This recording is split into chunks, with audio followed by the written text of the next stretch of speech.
Hey, Professor, this is Daniel Goodrum with my MS1 update. Alright, so here's my debug window. This will give you all the readouts for the times and everything. I'm going to start it and just press 1.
Alright, Professor, so that's the conclusion of part A.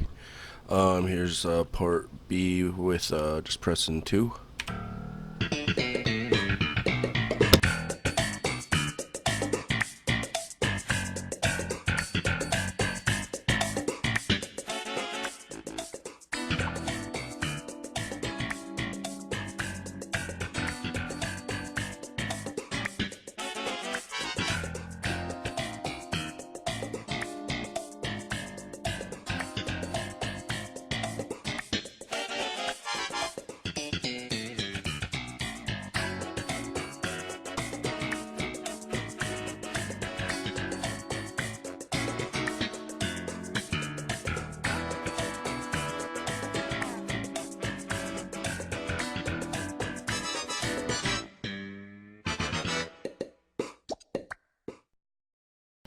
Alright, Professor, that's the end of that. So I'm just going to hit Q. It closes my auto assist thread, and then I hit escape, and my memory tracking passed. So quick go over everything. So my game thread and my load, all I do is I initiate send manager, and then I initiate my audio system thread.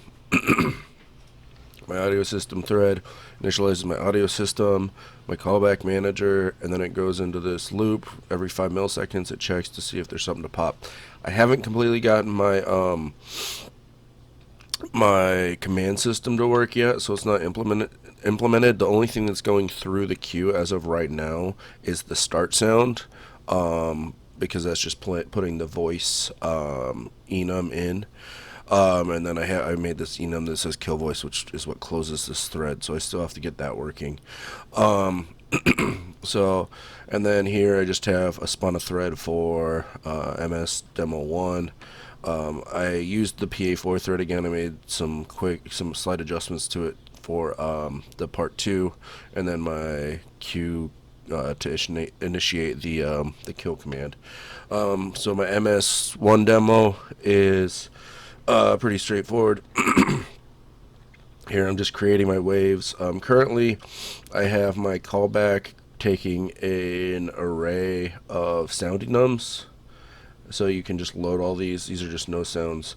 But you can load them up with a list of voices or list of waves that you want to play. And then every time it calls back, it'll go to the next one, which is how I did the part 2, but this for part 1 I didn't do that. So I created here I created a bunch of different sounds for the different parts later. For the first couple of parts I just used sound 1, and then I threw in a new buffer every time I wanted to restart the sound, and then for these ones I just called individually. So part 1 here I played 101, set the volume to 70 and played it and slept. Here I set the buffer back to sound 1 in sound 101, and then I panned it left, and then I played it. I have two pan functions. I have one pan left and right that just pan it all the way, and then I have an incremental where you can put in a value to increment it. So then I read out the time, go into part 2. Here I set the sound buffer in 101 to 102, and then I pan that left and play it, and then I pan it right. Or I pan it right. I do the right to left, or the left to right panning thread, which is this thread where it incrementally pans right over time from left. And then here I pan it left incrementally by giving it a negative value, so it goes right to left in this thread. And then here I do it with the volume, same kind of deal. This one just adjusts it, but instead of having the if statement for plus or minus, it's in the adjust volume call. So it does volume up and then volume up and then volume down here. This next part is where it plays the two threads, sound 104 left and sound 104 right. Plays them both, tracks the time of 104, and that call is calling the sound itself holds that information. So when you hit play, it initiates the tick. So if I hit play, it initializes the tick here, and then down here it the get timer, it talks it and then prints out all the information. So that was this part where 104 plays, gets all the time out, and then 105 plays, and then just ends. And then part F, where it plays all four sounds at 40% volume, and then it kills them, plays them all 500 milliseconds or a half a second apart, and then lets the last one play out. So pretty straightforward, all good to go there. And then in PA4, here I load all the waves for the Seinfeld stuff.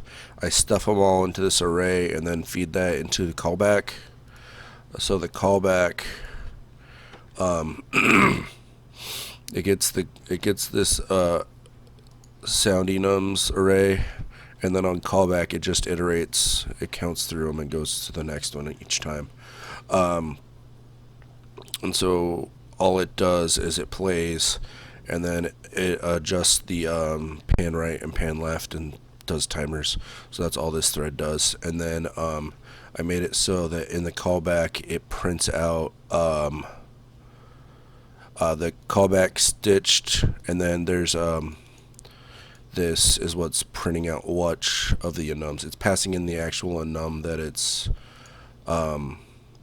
whatever one is currently being sent into the buffer, and then it just sends it into this function, which prints out whatever one it happens to be. So yeah, and it goes through and does all that. Other than that, that's about it. Thank you.